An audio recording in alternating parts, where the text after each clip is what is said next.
445 is famous, baby. Here we go. All right, we're back. Long hiatus. First conversation since I think January. But here we are. We're with Stevie, man. What's up, man? Gotta be the coolest guy in Connecticut for sure. Stop this. For sure. Stop this. So I mean, I've been wanting to have this conversation for a couple years now. I think I hit you up a couple years ago, and then we had a couple link ups in between and a couple chats, but like now we get to put it on wax and For sure, man. For sure, man. put it in the air. Long time coming. Yeah, so I mean, you got a story. You've done a lot of stuff, and I feel like a lot of people don't know about that. Like how many avenues you've been through, and Word. so let's take it back to high school with you. High school. High school. Wow. Who was Stevie in high school? I played ball. You know what I mean? Yeah, I played basketball. I was like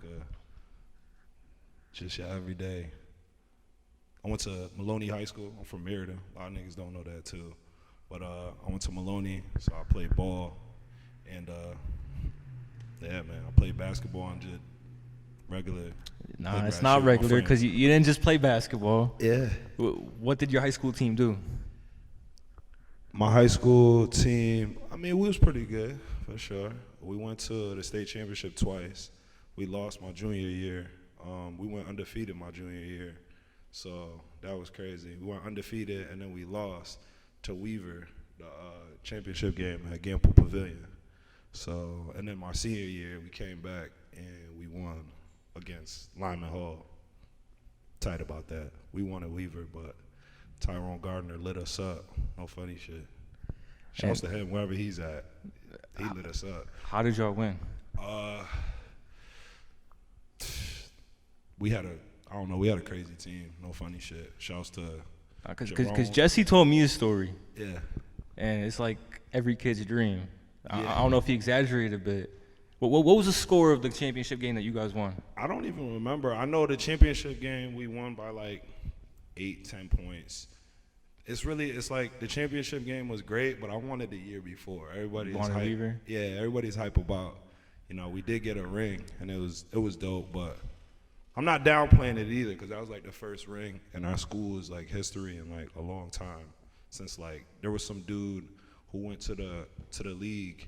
His name was, I forgot what his name was, but he was like some tall ass white boy that went to the NBA from Maloney like a long time ago, and it was like 40, 50 years since the last championship. So it was dope, but I wanted that year that we went undefeated. It wasn't not so much about Weaver. It was more so we went undefeated and then lost at Gamble Pavilion in high school. So, but yeah, high school was fun, man. I did a lot of cool stuff in high school. I was chill. I was really laid back. I've always been just really laid back, but I played ball in high school, so I was like an athlete, a jock, you could say. I wasn't like a typical jock, but I was definitely a jock, for sure. So you're telling me you didn't win the state championship on a tip back? No.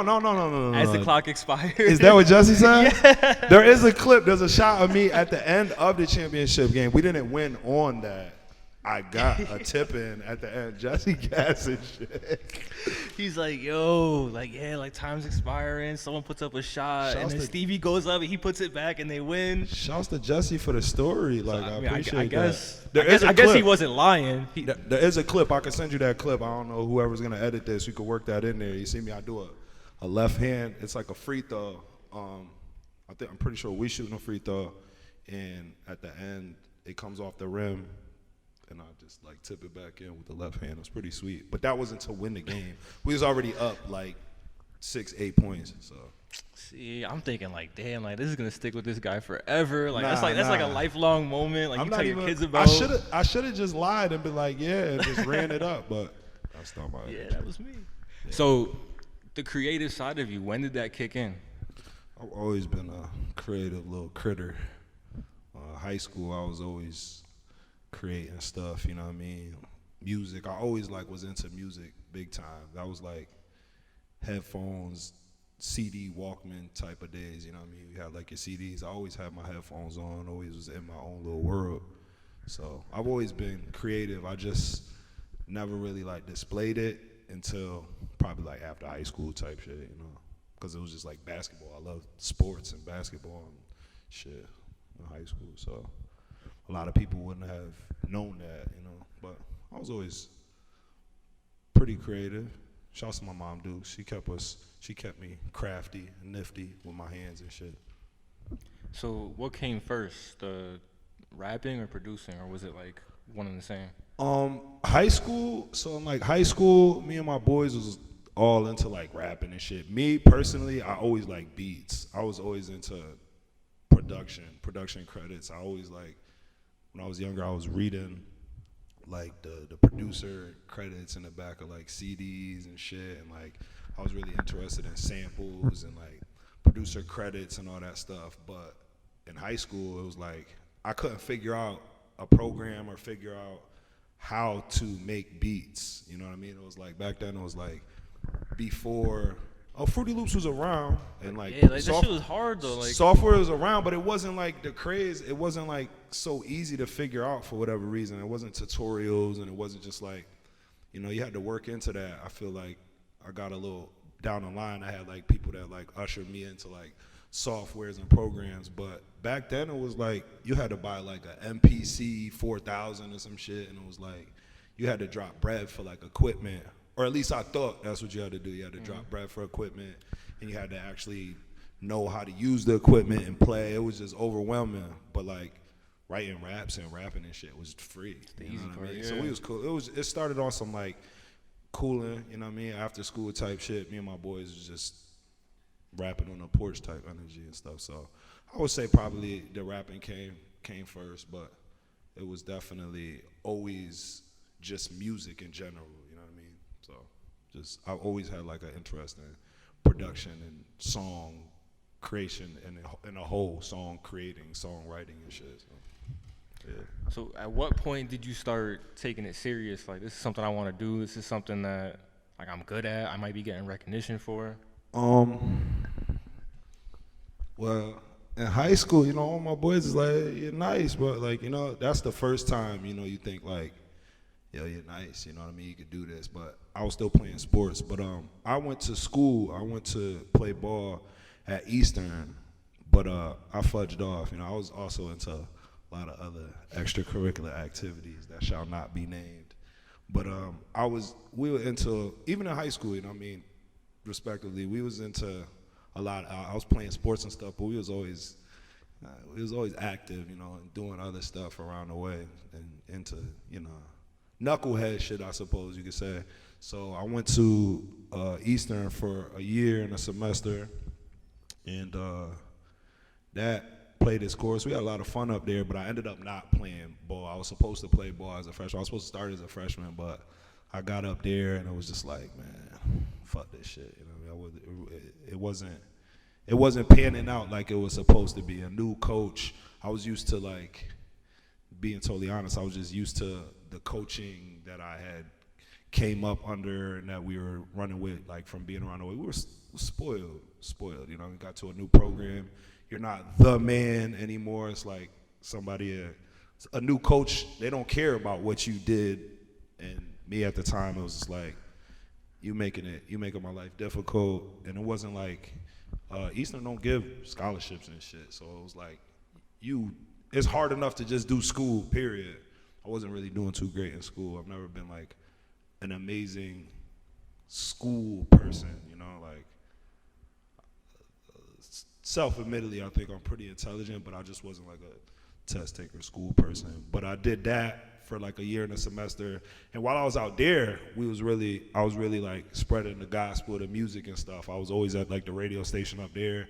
I had a cool relationship with the DJ at the radio station out there. And yeah, after I decided to drop out of school, out of there, it was like a year and a semester, barely a semester. That's when I was like, yo, I'm about to go full-fledged with the music shit, you know what I mean? And people were fucking with it for real, so it was like, it was cool. That's when I kind of got my, you know, I guess my confidence to be like, yo, I'm gonna go and run with the music. So at what point, like, are you producing at this point yet? Or is this just rapping still? probably just more so just like doing rap shit. Producing came shortly after. It was very short after, because one of my boys that I had went to school with out there, he was doing production for me and a bunch of other people in the area in Willimantic, and he was the one who showed me Fruity Loops. So he was definitely, it was definitely the beginning of like figuring out, because he was doing a lot of production for me, and I was doing a lot of like over the shoulder, like sample this, like yo, put this together. I was kind of like putting it together, but not actually freaking the software, you know what I mean? But I'd been producing, you know, type energy. But yeah, so it was, yeah, after college failed, after a big fail in college. So looking back, is that, I mean, knowing what you know now, being where you are now, Yeah. would you do it all over again the same way, or is it something like you go back and change a bit? Man, that's always a hard question, because, you know, niggas don't try to live with regrets and the whole energy of No one wants to say, yeah. Like no one wants to say, but in all reality, I do like the path that I've taken thus far, and the path that I took, you know, even looking back on it, because it's, you know, it's interesting, and it's always been, I don't know, it's always been, I guess that's the best way to say it, interesting. It's never been like dull periods and phases in my life. There's always been excitement around the corner with it. But I guess, you know, people are always just going to try to do the college thing or whatever. I don't know. Maybe I wouldn't have done it. You know, I'd have saved some bread doing it. That's about it. But I met a lot of people, and actually, you know what I mean, school, that shit was cool for a minute. You know, meeting people and the connection. I have some long-lasting relationships from that, and some actual like things that springboarded off of like the connections that I made off of doing that. So I guess the short abridged version of that would be like, nah, I wouldn't change it. 'Cause we here. Yeah, because I mean, that's something I do. Like, I think about like the big decisions I made in life, and I go back and I trace it. Like, all right, if I didn't make this decision and I stuck with it, like, who wouldn't I have, man? Like, what wouldn't I have done? Like, there's a lot of big shit that like you can X out of your life with decisions like that. Yeah, So, nah, for sure, man. That's crazy. You talking about what's the name? Christopher Nolan movies. That's like Christopher Nolan movies, like not meeting certain people, and certain things not manifesting as a part of that as a result, because it'd be simple as just meeting someone or being someone somewhere at a certain point that directs your life into a whole direction, whether it be good or bad, however you want to look at it. If you look at things good or bad, I kind of try to look at them as the same, you know. But yeah, for sure. So you're rapping. Like, I feel like you made a turn to just producing. Yeah. I had done a lot of cool shit, you know, rapping, I think. But it was like, I like to say it was like the era of blogs. You know, this was crazy. It was dope. It was the best era, I'll say. It's a dope era, but it was like you had to really be. It was like a real underground vibe. It was really like underground shit going on, and if blogs posted your shit, that's how your shit was going. This was before streaming, before like everybody had a YouTube channel. It was like your Twitter game, and like just your outreach, your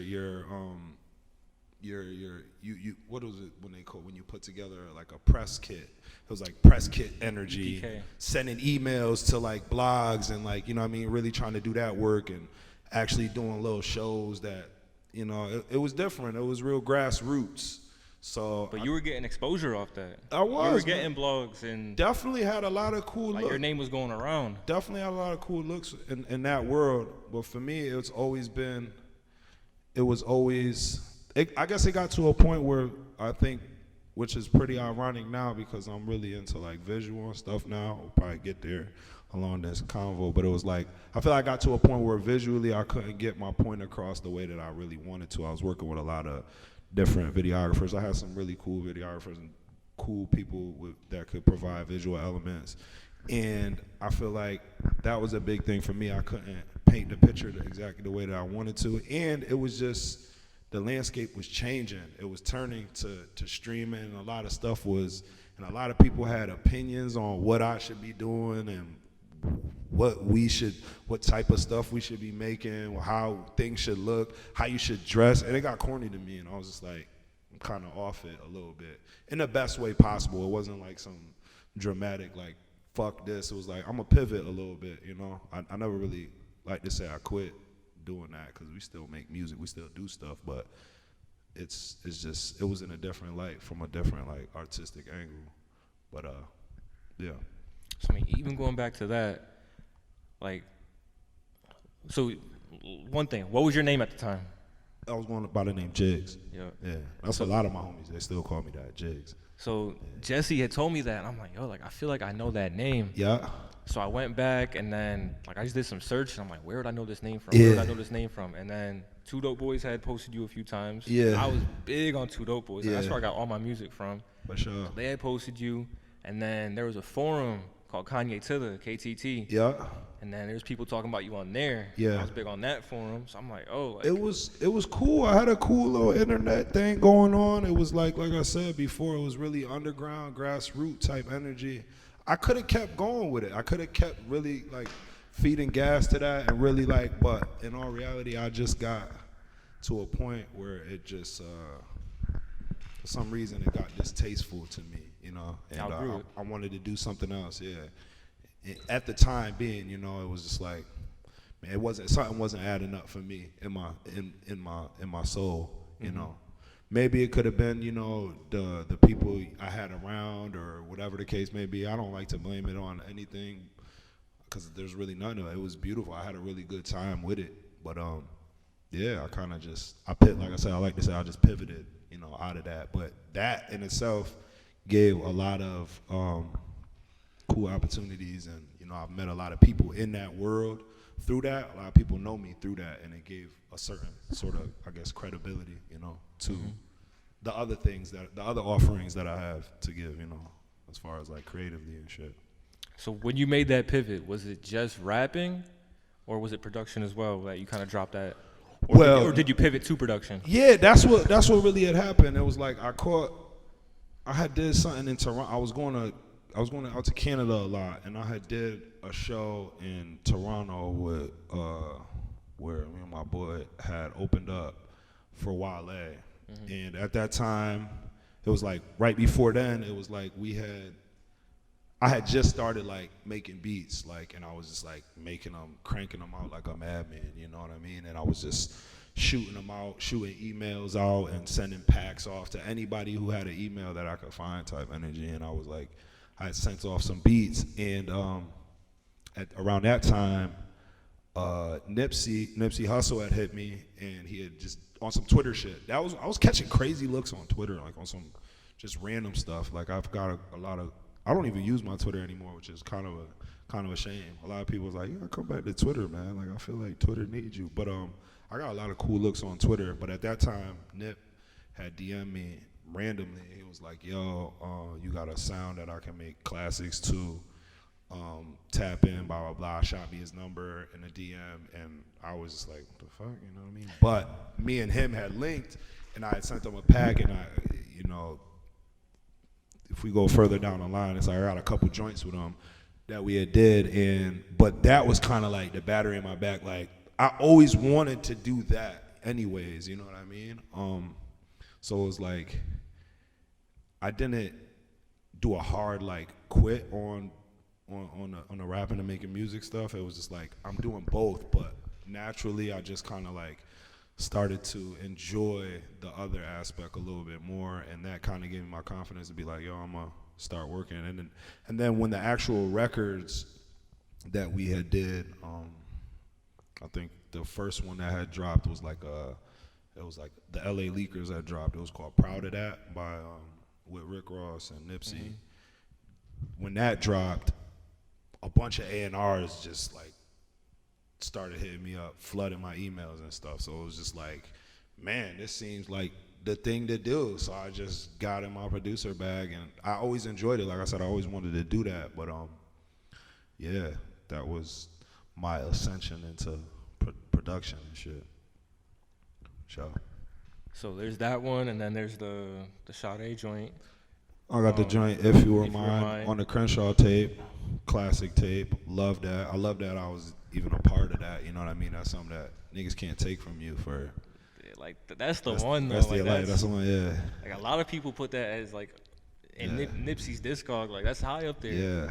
It's weird because it's like a sleeper Nipsey track, but it's not a sleeper Nipsey track. If you're like a real Nipsey fan, like I feel like people know that. Know one. it, yeah. There's like clips with LeBron that he be playing it all the I time. hit you about that that's one. That's his joint. So it's like it's cool, man. It's a cool energy about that, you know. And Yeah, but how does it feel when you see that? Like that's LeBron. yeah, I mean it's cool, you know. You gotta humble yourself, but at the same time you gotta pat yourself on the back for like doing what you're supposed to do and being where you was supposed to be at the right time and just making it happen. You know, I don't like to live there too much, you know, because it gets weird when you just like living in that space of like feeling yourself, and it's like, you know, there's still a lot of work to be done, still a lot of other things, there's still other plays to be made, but it's like it is a good feeling, especially because before that it came out, I had really admired like Nipsey's work, so it was cool that he was the person that kind of like gave me like, you know, my spark, I suppose. Shouts to that real ass nigga, like got conversations with bro, you know, spoken on the phone, met him a few times. He was a real good dude, like for real, through and through.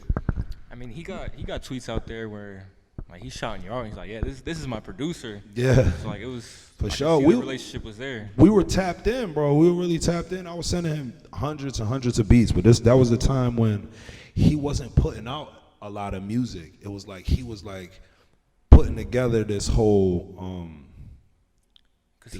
boss move, this whole energy, this whole like fuck the middleman energy. It was like he was just shaking like the industry, you know, just becoming who he became. It was during that time when I linked up with him, and we was tapped in. I sent him a lot of beats. I can imagine there's a lot of stuff probably unreleased that he's done over my production. I can only imagine, you know, because he would message me about certain things, but a lot of stuff sometimes from producers out there, from a producer standpoint, you know, you don't hear everything, you know, unless you're there. It was like a digital relationship very much so, you know, we linked in real life a few times, but it was like very much so I'm sending it off into the digital universe. Whatever happens. Yeah, for sure. So at what point did that relationship kind of dwindle down? I would say he dropped the Crenshaw tape and it got all this notoriety, as it should. It was amazing. And just incredible producers just wanted, you know, started pouring in left and right. I can't blame them. And it was like he was working with amazing producers. Not to say that my stuff wasn't amazing or nothing, or downplay my stuff, but you know, natural. It was just natural. You know what I mean? And it just fizzled out. It was always a respect there. You know, it was always his camp, a lot of his camp, you know, still stayed in touch. You know, we still stay in touch or whatever. I could reach out, whatever, send they artists, because they got a lot of artists that are coming up. You know, we could still send packs to them, and it was just all love. But it was just as far as like being in direct correspondence all the time, and the fizzle out of that was probably like after the Crenshaw tape, probably, you know, after it dropped and it had done so well, and everybody in the world wanted to work with him, you know. Yeah. He started, if you see, you know, the producers he was working with, he just started working with bigger and bigger and bigger people. So, shouts to him, as you should. Sure. So you said you had A&Rs hitting you up. Yeah. And, like, you're getting your producer bag, like, you're starting to boss up on that end. So, I mean, people do sign producer deals. For sure. And you could sign to a label on that. Yeah. On that. So, was that something that was ever offered to you? Is that something you ever thought about? I had a lot of unique opportunities and a lot of different opportunities, and still to this day, you know, there's still people that court me for production and, you know, that want me to, you know, that want stuff from me. And I had, you know, we had a couple looks. I would, you know, did the whole going out to LA thing and meeting up, and that whole, you know, my whole life has been, I guess, trying to find something that I would love to do and it not feel like work. You know what I mean? And when things start feeling like work, sometimes, this is just me, I'm not speaking for others. Some people, it's like when this shit start feeling like work, this is when they get, you know what I mean? Like, super hype is like, damn, it's all coming, you know what I mean? They triple down, double down. For me, naturally, it's always been like, what else can I do, you know? That's just me. Yeah, I can't speak for nobody else. But in all reality, you know, a lot of cool opportunities. Always, I don't know, I always wanted to keep a independent vibe and just like doing my own thing vibe as far as like the like taking a deal type energy. Nothing ever really came across the table that was like, hey, let me jump out of my seat and jump into this. You know, a lot of stuff was, I don't know, for people that are in the music industry and doing the production or the rapping, you'll realize it's a lot of funky shit in that game as well too. A lot of egos, a lot of where you from's, a lot of that bullshit that, you know, nowadays it's a lot less, I guess, because of the internet, but still, you know what I mean? Now it's more so like, well, who are you associated or affiliated with via the internet wise, or, you know what I mean? It's a lot of that stuff, and again, it starts getting a little weird, and you're like, man, this ain't natural to me. Like, I think I was meant to build something where I could like offer somebody like me at the time an opportunity that doesn't seem like generic. It's a lot of generic shit. There was a lot of generic shit offered to me. A lot of generic shit that thankfully, you know, I went the other way with most of them. You know, we tried some things out. Some things worked. Some things didn't. But that's how it goes. Yeah. So were there any other major placements that you had that you're proud of? And I went on tour with the girl Syra. That's my homie. I did some stuff on a project for her. She was signed to Atlantic. I did a joint with I don't know if you remember Alley Boy. Yeah. He was you know Trouble from, he was the out in LA. Dumb niggas. Yeah, he's from Atlanta. Oh, okay. I've done what else have I done? I got some sleeper stuff, some stuff from like underground people, stuff that was pretty cool. But off the top of the head, you know, the real ones that I'm super proud of is, you know, the Nipsey placements, obviously, and you know, but yeah, for sure. So when production started feeling like a job, and you feel like, all right, like what else is out there? What was the next pivot? And around what time frame is this? Like, what year are we in with this? I would say 2017, 2016, 2017-ish, because I went on the road. I went on tour 2014 for like 8 months. So I think it was 2014, 2013, 2014. But that played a big role as well too, you know what I mean? Going on the road and seeing like touring and like seeing different cities and like what can be created with like this whole machine that like pushes music out, and it was crazy. It was definitely impactful. But I would say like 2016-ish, I was like looking for what's next, for sure. But what was next? Man, there was valleys, there was like ups, downs. I mean, we went into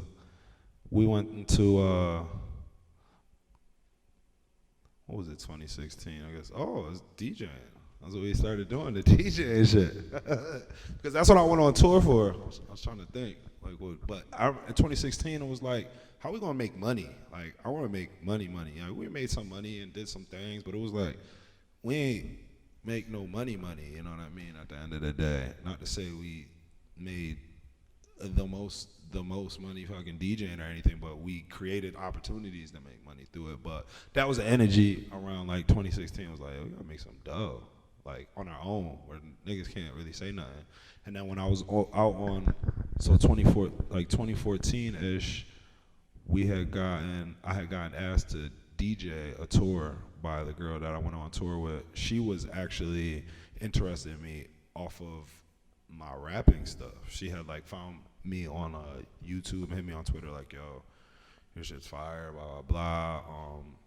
And she had like almost took on like a manager-esque type energy. She just wanted to bring me places and bring me around and kind of just help me flourish. Shouts to Syra, love her, she's dope. But she had brought me on a road on some shit. Like one day we were at a video shoot and she was like, do you think you could learn how to DJ in a month? And I was like, yeah, I guess, you know? So I like learned Ableton at the time enough to like do a live set for her like performance set. It wasn't like really like DJing, like rocking a party or no shit. It was more so like launching her songs, and then we did like a live beat on stage. And it was cool because I got to go on a road with that, you know, for like 4 months at first. We went out with Icona Pop. I don't know if you remember that song, the I don't care, I love it. Yeah, Swedish chicks. We were the opening act for that band. So Icona Pop was headlining the tour, and it was us, and then there was a Relief ahead of us.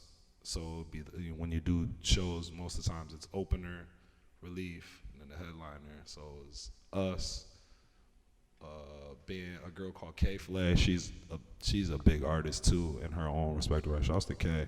And then Icona Pop. But we were on the road for 4 months at a time, and we did 2 tours. So I got the opportunity to, you know, get on the road and DJ, you know, and see that DJ life. And I was on the tour bus that we was on originally. We were on tour with the Relief band. They had a DJ that was like an actual DJ. Like me, I was just like, I remember the first tour, I was just like, yo, I am a fraud DJ. Like, I don't, yeah. It was like everybody was, oh, you're such a good DJ. I'm like, no, I am not. Like, I was trying to learn, because that's always been my energy. You know, I don't like to jump into, you know, a profession and not be like good at it. But in this case, it was like, yo, whatever. If it got me on the road, I was out there. So that got me. My boy, his name was NSR or something. NSR was his DJ name. He kind of got me in my bag because I saw what he could do. Like, he was doing one-off dates on the road, and we would go to his little gigs, and I saw how he was moving the crowd and like how that shit was going. I was like, oh, this shit is really dope, really dope, really dope. And then back home, while I was on the road, my other boy, my boy X, who I DJ with in Free Wi-Fi, he was getting bit by the same bug, like on his own time. He was like, oh, we could probably do some more DJing shit. You know, when you get back, we could probably run this up. So that was the next pivot, for sure. So when did you meet X? Is that like a lifelong friend? Or? Nah, so X I met through the music when we was doing like the rapping shit. X has always been like our Rick Rubin, I guess you could say. Just like kinda, I don't know how to explain it, but just from like a graphic design standpoint, just like a taste maker energy. Just like he came when I met him, he came in the picture probably like 2011, 10 or 11, but when he came in the picture, it was just like he had this incredible talent and incredible ability to just like, I don't know, make things look like something, if that makes any sense. It was like, it was a lot, it had a lot to do with his, you know, his graphic design skill and stuff, but it was like, it was the person that, like, when I was saying before, like, I couldn't really find the way to visually get, you know, the vision out. It was like, he came in the picture and was like, all right, now it's coming together. And then through that, he was always played that role. He produced too. He did production. He was a dope producer. Not for nothing. Really? X is nice. He's another one that's just like he'll just fall out of something that he's really good at and just be. I don't know. We have this gene in us that is just like you get good at something and then you're just like, all right, I'm gonna leave that there. It'll probably play a part or play a role down the line. You know, it'll come back into play. Which it always does, you know what I mean? You never, like, don't have that skill. Maybe it might not be polished and sharpened, but, yeah, he's definitely probably about, like, 10, the better, like a decade, you know, we've been rocking. Yeah, but, yeah. So when did free Wi-Fi come into play? Like, what's the conversation that started that up? So that's an actual thing, like a real story. So we was going out to Canada at the time because my best friend growing up was Canadian, a nigga too. Like my boy Shane. In junior year in high school, he got deported. His dad was like taking trips from the back. His dad would come back on the border. He's half Guyanese, half Jamaican, but his dad was a real rude nigga, like the real deal. They were raw. He was taking rides back and forth from, I think, Montreal, and I guess he got jammed up at the border smoking the car smelled like a spliff or something. And what had happened was my boy's family was here. His mother was here on a work visa. Her shit expired, but they never left. So their shit had been expired. She had a whole job, like a straight job and everything. But like, they was just cool and living in the hood, just like under low key. You know what I mean? Maybe if his dad never made it hot at the border, he would have never done it. Good, yeah. But he had got deported to Canada, and that was like around the time like Facebook, MySpace, Facebook just popping on the stage, on the scene, MySpace just dwindling out. So it was like we stayed in touch like that, but it was like, bro, whenever I get, able to get my chips up or whatever, I'm coming out there. I didn't know how we was gonna do it, but it's like I'm gonna pop out as soon as I can. And around like 2010, we got our chips together and got our passports, and we was starting to go out to. I started going out to Canada first. I did the recon, and I was like, yo, it's crazy out here. It's fire. Like I really liked it. I liked the culture. I saw that it was really open for, the things that we had to offer, and they were really like wide-eyed about like Americans and the U.S. and shit. So it was like uncharted territory at the time. This is pre-Drake taking over the world. Mm-hmm. But I was going out there, and then I was coming back telling all these niggas like, yo, we gotta go out to Canada, y'all gotta get your passports. And around that, it was probably like after I went on tour, came back from tour, and I was like, yo, we kind of had this idea of like, DJing and da-da-da.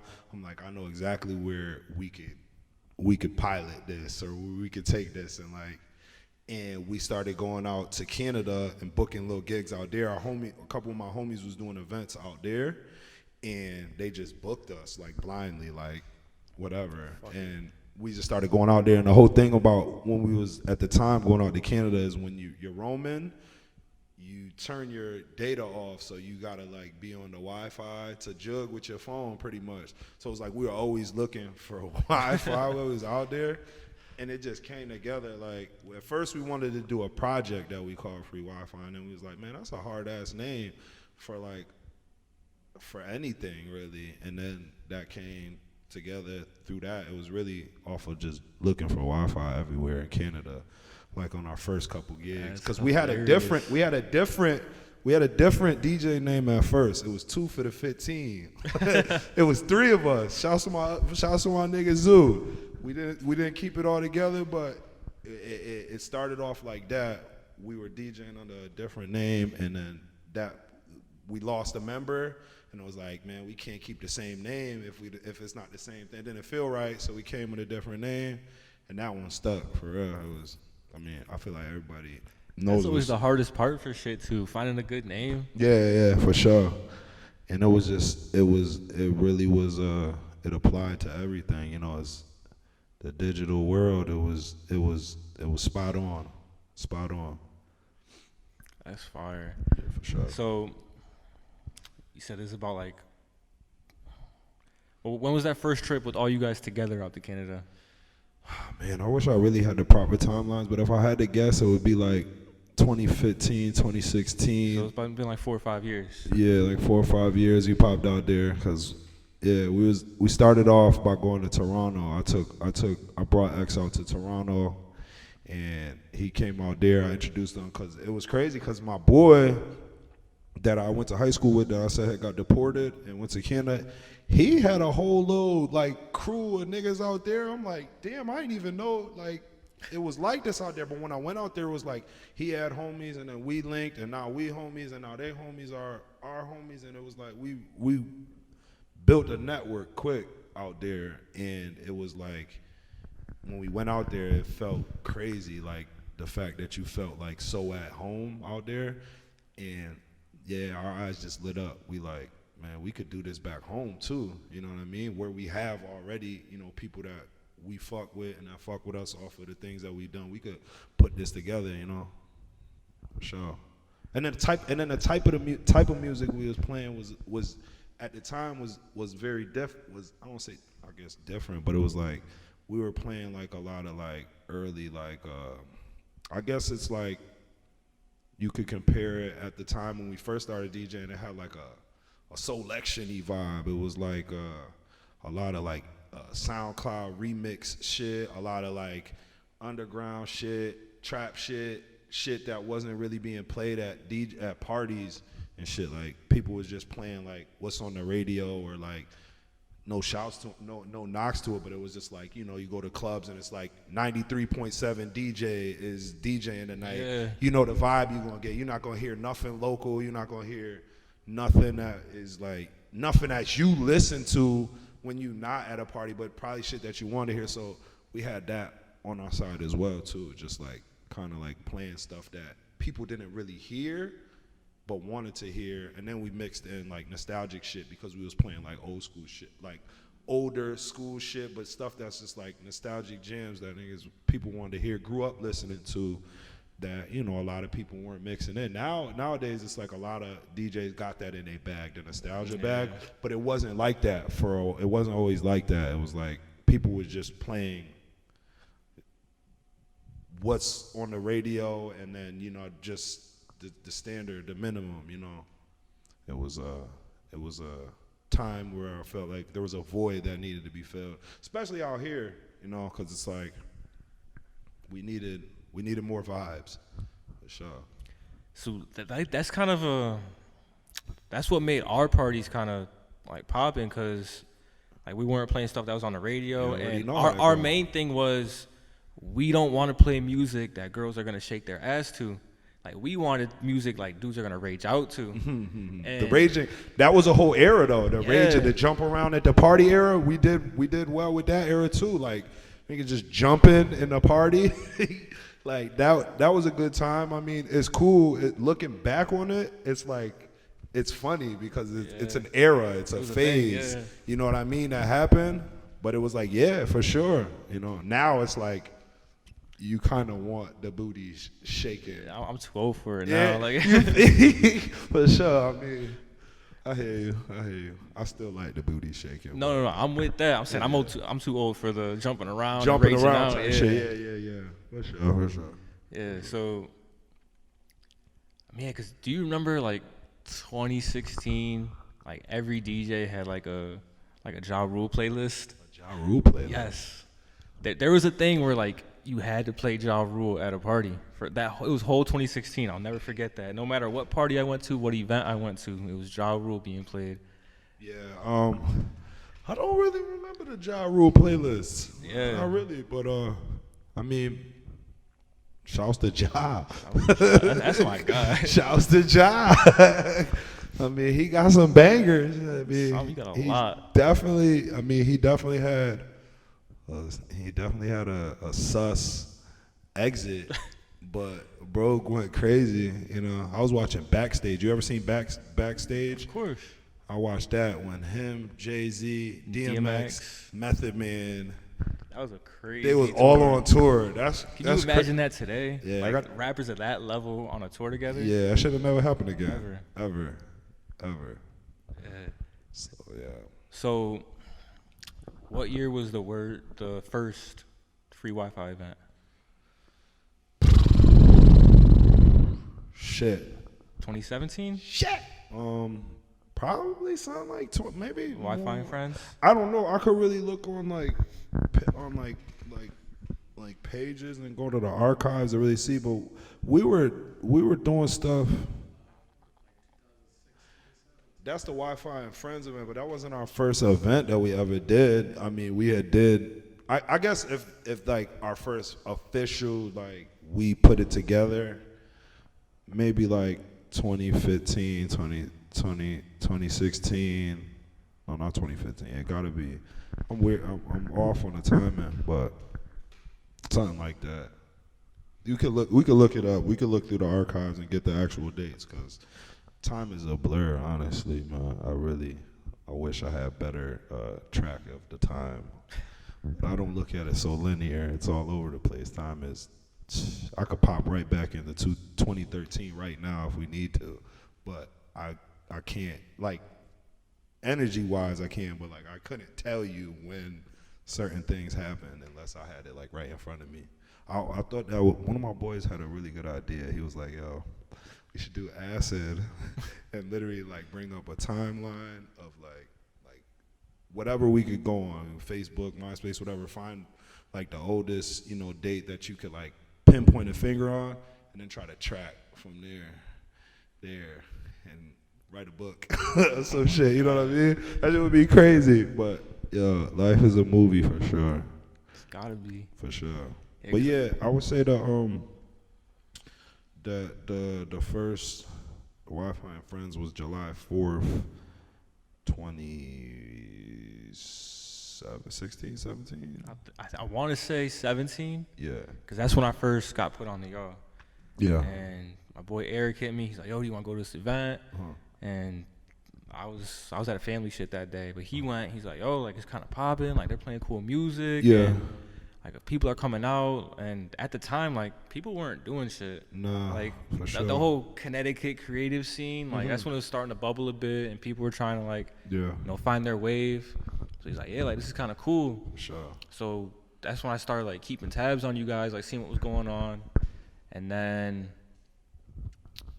Ike called me one day. Ike called me. He's like, yo, like, the free Wi-Fi guys are here at the crib. We were talking about 4 or 5. He's like, yo, come through. And that's when I first met you guys. Yeah, you came through the crib. Yeah, so we linked up. Just chopped it up. And then shortly after that is when you had the next one over on Park. Park Street, yeah.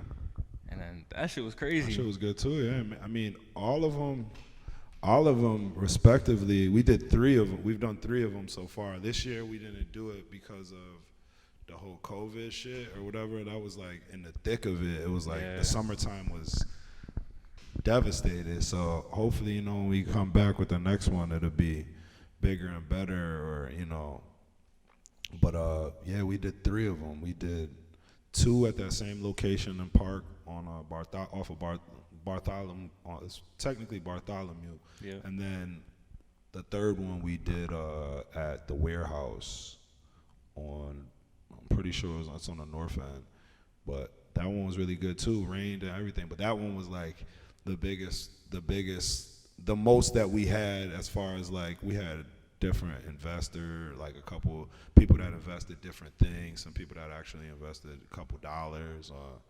The Hartford Current was banging with us, so they gave us a photo booth and they did some cool stuff with it. So it's been cool, man, serving the creative scene out here as well, and trying to expand it further as well, because we are, definitely traveling people, and we'll definitely take it to different places. But for sure, it's been a journey. It's been a ride for sure. So the whole scene out here, how do you feel about it? 'Cause there's a lot of people who do a lot of different things, and if you go back 5 years, like people that were doing stuff then, like you don't hear about them now, and then in recent years, some people have bubbled up a bit. Yeah, I always thought there was unlimited talent out here. A lot of talent. It's the put it together, the plan to put it together, is what I've always seen has escaped a lot of us, you know, whether it be the psychology of being from where we're from, you know, being like an overlooked place or whatever the case may be. People always talk about that, or being next to, you know, so many like bigger markets, or not having any actual industry here that really like screams, "Hey, come look at what's going on down here." It's always been trivial to me, but I've always had the utmost, you know, admiration for the scene out here. I scream that shit everywhere I go. You know, people. You know, I've noticed a lot of over the years. There's been lots of people that not proud to be from where we from, Connecticut type shit. But it's like I loved it. You know what I mean? And always speak the gospel of it. I believe in it. You know what I mean? I think we still got our day. It's not over with for sure. And you know, there's a lot of people still right now doing a lot of dope stuff. You know, a lot of art. I see a lot of different the artists, the rappers. There's some really good rappers out here that I fuck with. You know what I mean? I listen to. They may not even know that I listen to, but it's like I fuck with the music scene. There's some cool shit. I feel like there's a lot of interpersonal stuff that goes on probably out here because it's so small. People bumping heads, or you know what I mean. That's everywhere you go. But as far as like creativity wise, there's no shortage of it, you know. And I really think we got our day is coming for sure. In that sense, if you wanna, you know, on some Connecticut shit as well, you know, I think we're gonna have our day for sure. And we got our small wins already. You know, there's a lot of, you know, we got a lot of small wins out here. Yeah. If you keep a tally of it like that, but I'm hopeful always, you know, for sure. So today in 2020, where are you at? What are you getting into? What's your passion right now? I got a passion for the audio visual like I always have.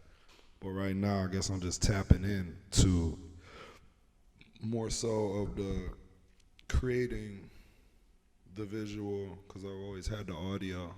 So I've been really getting into the bag with, you know, the visual and the editing stuff. As you know, like it all ties together with everything that we've done in the past and everything that I come from and everything that makes me me. Came full circle. It comes full circle. That's why, you know what I'm saying, it's like I understand visual, I understand audio, I understand the importance of audio, I understand how to create, manipulate, predict, and then with the visual, I've always, you know, had a thing for visual and learning new techniques and stuff, and just being a student of the things that I like, you know, trying to get better at. But I've really been in my visual bag and been getting nice, and a lot of people have been reaching out. I've been able to work with cool people and do cool stuff, and I think it's only gonna get better from here, you know.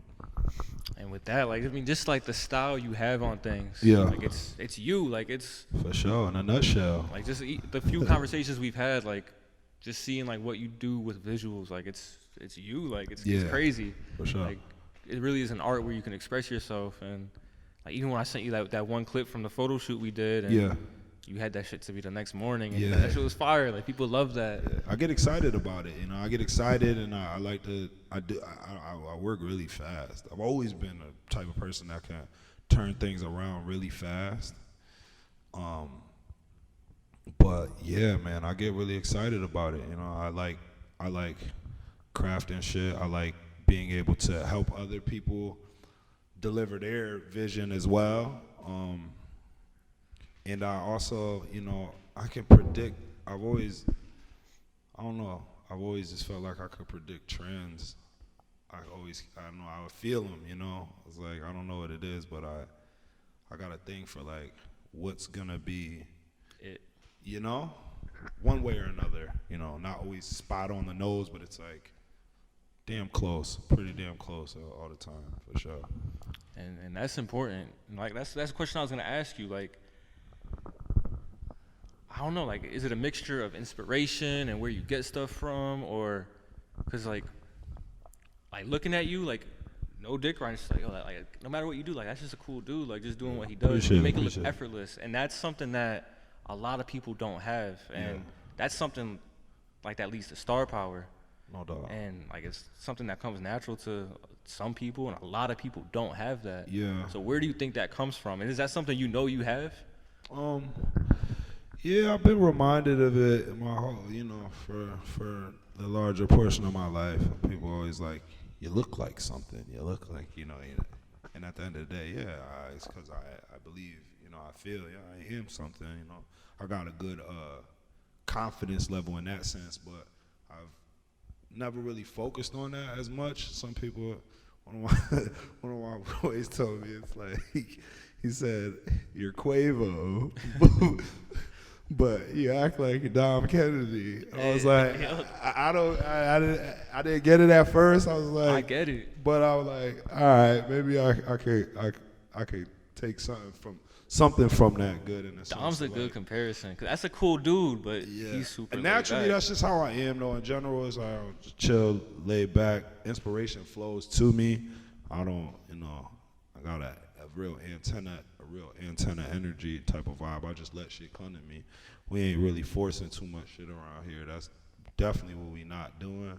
So as far as like where it comes from, I gotta, always tip my hat to just where we come from, which is another thing which I feel like in Connecticut, it's like there's a lot of good taste. Like people have good taste out here, believe it or not, even if they don't know. That's one of my other homies, he's from Jersey. He was like, man, I fuck with all the CT niggas that y'all introduced me. He's like, y'all niggas got real good taste. And I was like, at first I wouldn't directly associate that, but it's like, man, it's tip our hats to ourselves. We got good taste for things by just being located where we've been located at, placed at where we're placed at in the whole melting pot energy. We're directly in the middle of the tri-state. We've been able to be flavored by the things that are around us, and at the same time having our own thing and our own identities. So I tip my hat, nod my hat to that. Upbringing, I guess, shouts to, coming up how you come up, having whatever trials and tribulations, difficulty, trauma shapes the brain, in a certain way. Sometimes it creates, really creative people in a certain way. I think I gotta definitely tip to some of the things that a lot of the stuff that I've been through in my life for sure to, that inspires my creativity and the things that I like and the things that I deem cool and not cool.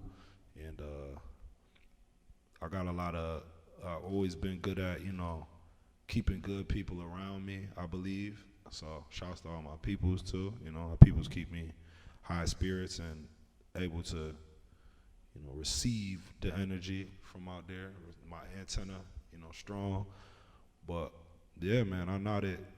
I gotta tip my hat to all of those factors. It's bigger than me for sure. I've been able to, I've been able to just channel whatever I'm channeling. It's really I channel something from somewhere else.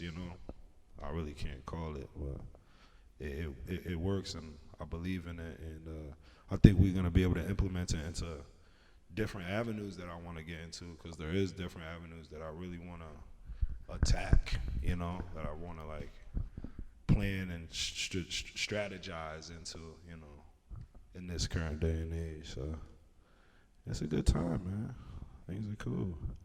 People been tripping, about the whole COVID stuff and all of this, but I believe a lot of people ain't really been doing the work with themselves and been doubling down on their shit that really, is gonna feed they spirit. But man, I feel like I've been my whole life getting prepared for this type of energy, you know what I mean? Like where you really gotta work off of like what's within you and not what's on you. That's the time it is now for sure. That's how I feel, at least. See, this is exactly the conversation I wanted to have, and it's the conversation a lot of people need to hear, especially people that are coming up. And I mean, like, you've done a lot. Like, you got a resume. You got a resume that runs deep, and you're a jack of all trades. And like you said, like, you kind of come full circle with the audio, visual, production, like that whole thing. Yeah. And just seeing what you've done, and for you to sit here and say, like, there's more you want to do, like, there's more avenues you want to attack, like, For sure. that's a mentality that a lot of people need to have. So that's incredible, and I'm excited to see what's next, because I mean, I've seen what you've done, and it's a lot. Yeah, so for more to be on the way, that's crazy to hear. Definitely, man. And that's just like being totally honest, man. I got other avenues that we trying to attack that people haven't seen that side of it yet, or people may think that, oh, it's done. Like, it's not like, oh, he was in this bag before, but he left it alone, but they haven't seen it, the revamped version of that, or, you know what I mean, the reimagined version of that. And, you know, there's definitely some offerings that I feel like we still have, you know, behind the scenes. Shouts to Jesse V. Girlie Martine. But all right, I'm gonna wrap this up. So we sure. had Stevie here, 4-5 Radio, and there's only one way to end it, How's and that? hopefully you end it right. It's OS for what? OS for life. For Shit, me. Big time Tommy. All right, we out. My God.